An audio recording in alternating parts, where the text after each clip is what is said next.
In today's video I will walk you through how to check your BingX transaction history. Need to review your past deposits, withdrawals, transfers, or trading activity on BingX? Checking your transaction history is a great way to track your account activity, verify completed transactions, and manage your crypto records. First, open BingX and sign in to your account. From the home screen, tap Assets at the top of the screen. This is where you can view your account balances and access your wallet information. Inside the Assets section, look for View Asset Records. Tap it to view your account activity. You'll now see a list of your recent transactions.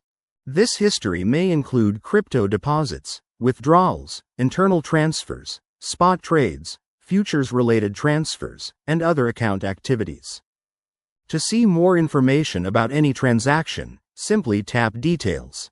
You'll be able to view additional details, such as the transaction ID, wallet addresses for deposits and withdrawals, blockchain network, confirmation status, and other relevant information.